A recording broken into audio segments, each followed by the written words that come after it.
Well, hello model car fans. Welcome to the Muscle Car Modeler. My name is Ral. And here I'm going to update you on my 73 Trans Am project here. This is the resin kit from MCW. And I had some issues fitting some final assembly going on. So if you watched my last video, I was having trouble with the finished interior tub meeting up with everything.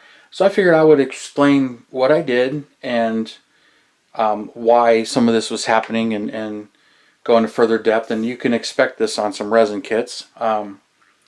So to watch for. That's why fitting everything is very critical. But as you can see, I do have the interior in there now, and then the chassis is on there, and it's all glued now. So I've got some things to do, but to let you know what was going on, in my last video you saw I was shaving and trimming the dash and trying to get it to fit a little bit better because the dash was hitting the windshield and pushing the front of the interior tub down.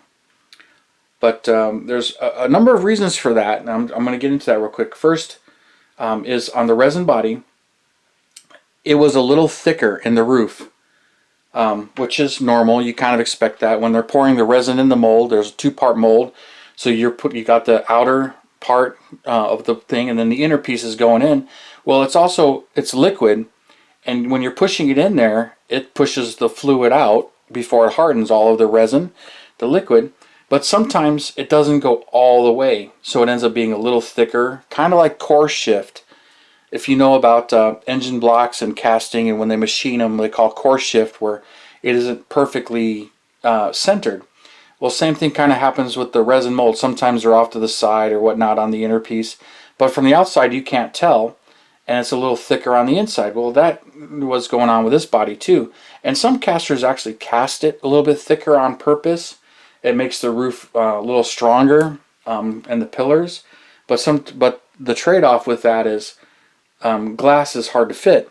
And as a matter of fact, this one was kind of an issue. If you saw my earlier videos where I was doing all the body work and I was sanding the inside and I had smoothed it all out and I dremeled in there and cleaned, tried to thin it a little bit, thin the pillars a little bit.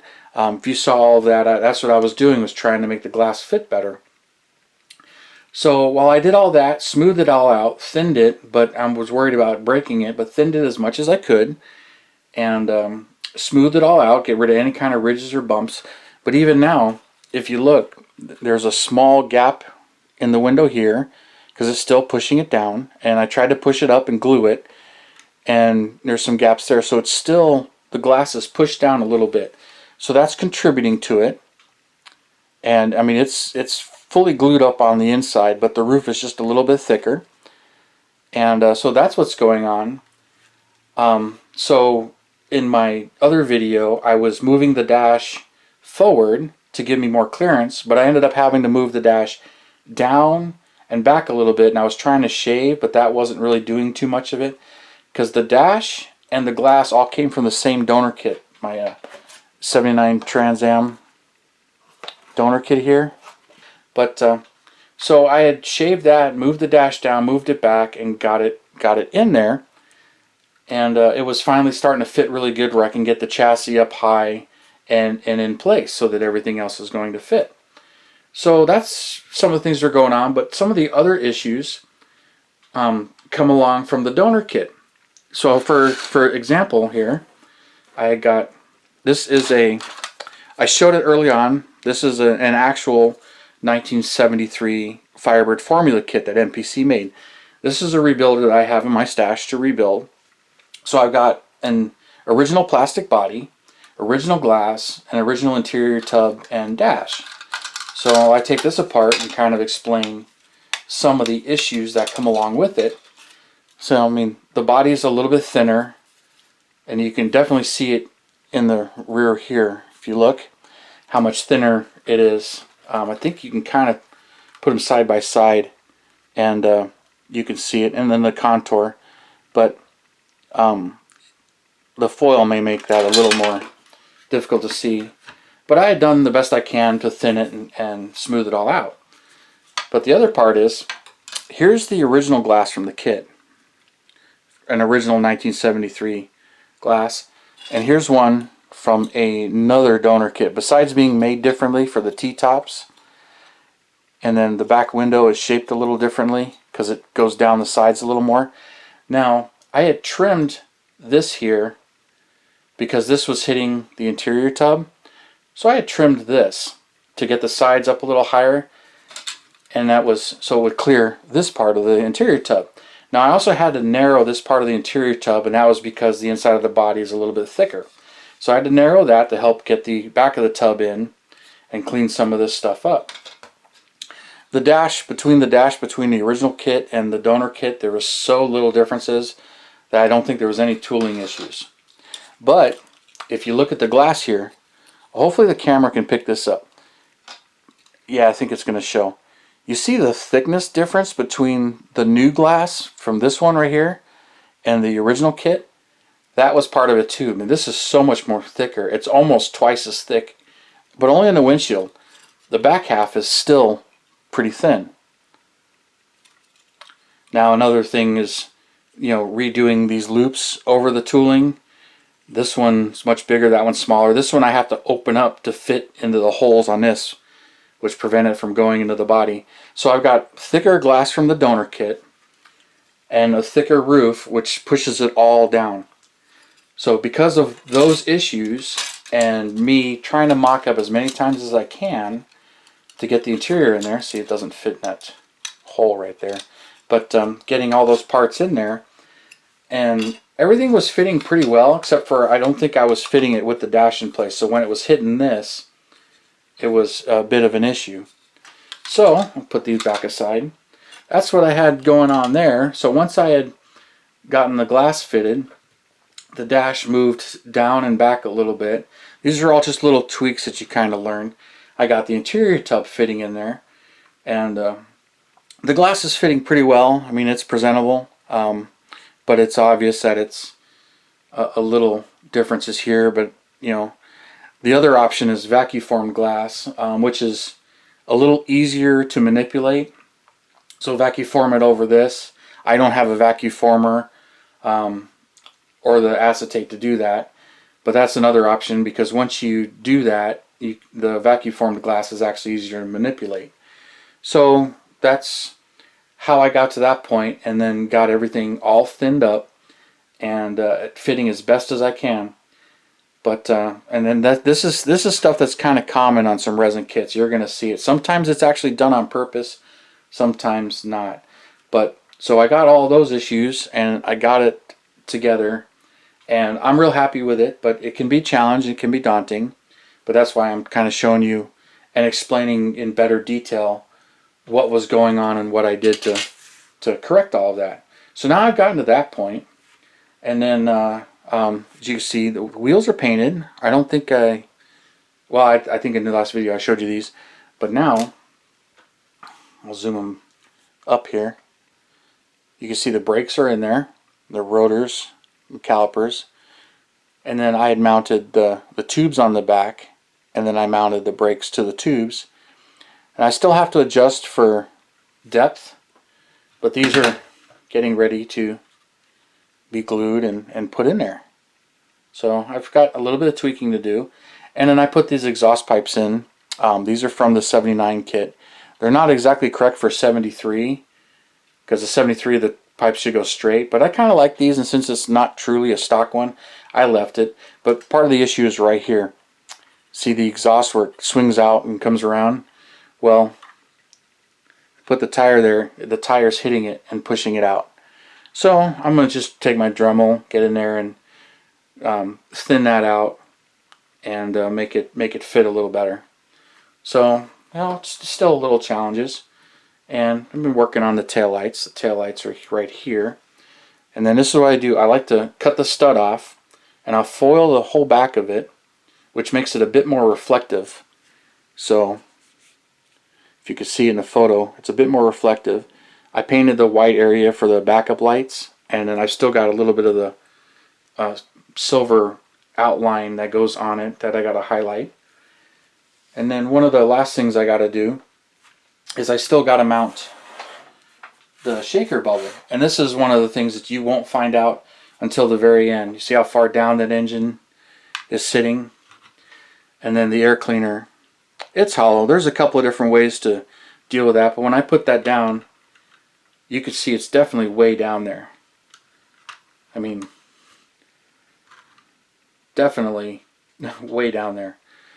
And I see a lot of them where some people will actually just glue the shaker right to the bottom of the hood, but I don't like to do that. But I've got another way of doing this, and it's actually quick and easy with a Tamiya. I think that's how you say it. I've been saying Tamiya. I've heard it called Tamiya, which is probably more correct. So as I watch videos explaining some of this stuff. But there's part A and part B. So I'm going to just do this real quick. It'll take me a minute to mix it. I don't need much. Just take a... This will be probably more than I will actually need, but take my scissors. And it's got clear on both sides, if you can see it, so it kind of makes it easy to trim. So I just cut a small sliver. And you got to have equal amounts. Because this stuff is mixed 50-50.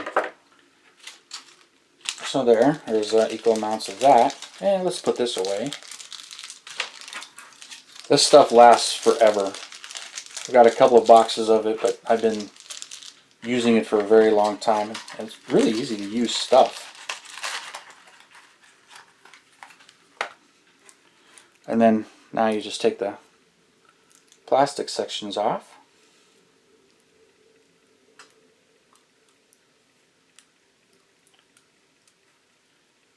So there's that one, and then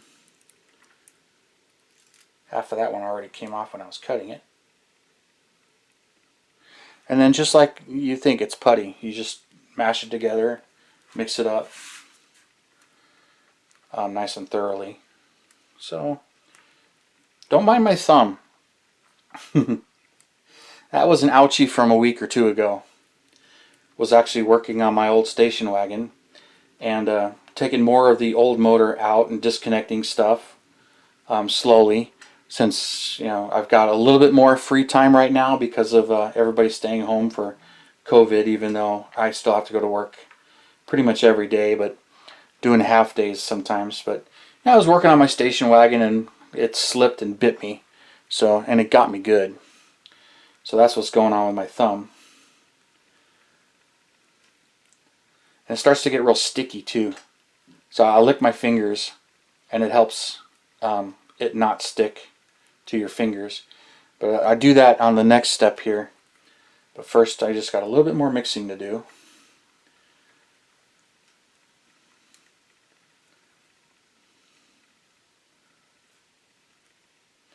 This might be a little hard to do on camera.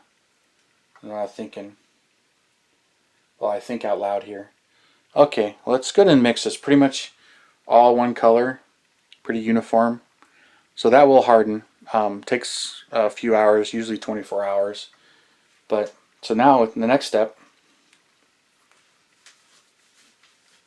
don't want a whole lot of fingerprints on that,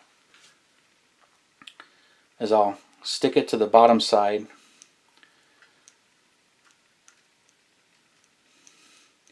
And once this hardens, you can paint this. So I'll end up painting this all black.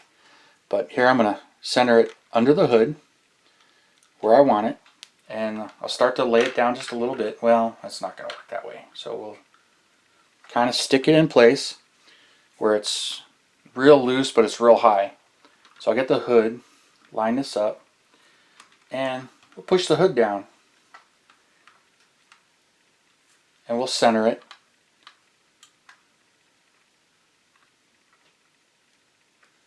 So there we go. So you see the shaker bubble there, centered and tweaked, and make sure it's level.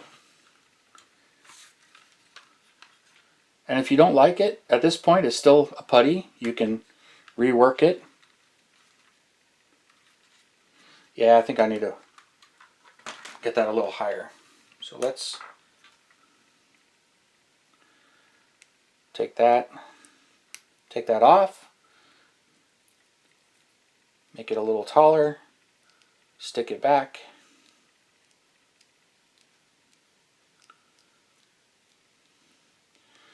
me give it a bit of a cone shape. Okay. Alright, we'll stick it right back on. But like you see, it's way too high. But it's putty. So we'll put that down. Start pushing the hood down. And move that back to center it.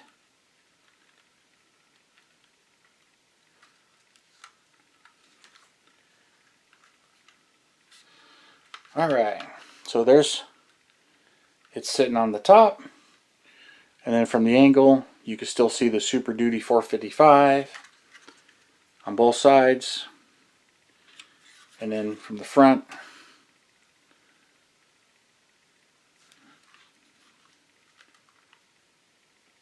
so I'm liking the way that's going. Let's move it just a little bit more. Oops, not turn it. Here we go.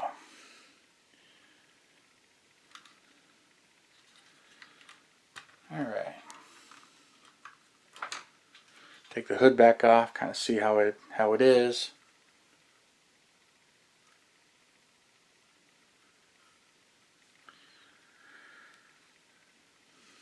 So that's what it's going to look like, and you can still see the carburetor. You can see it's kind of tall, but it's there.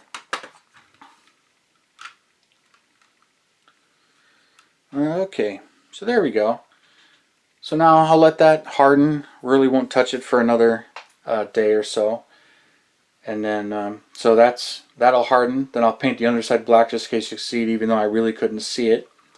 And I've got a few more things to do: modify the exhaust and get the wheels mounted.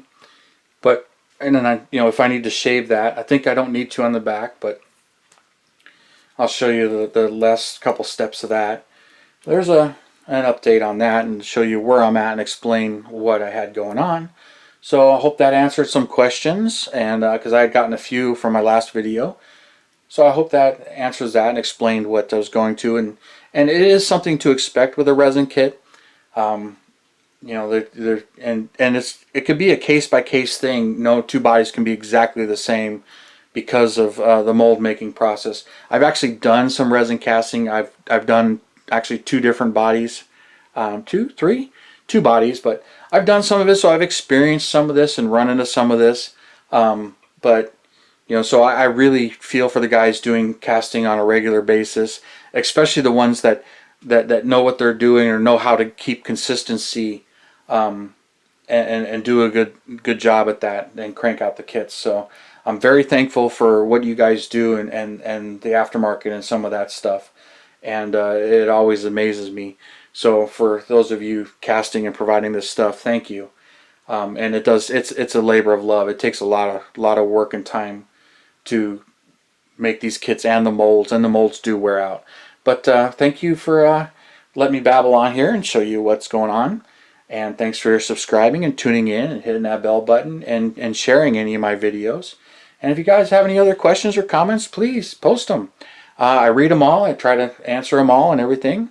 And you guys, you have a wonderful day.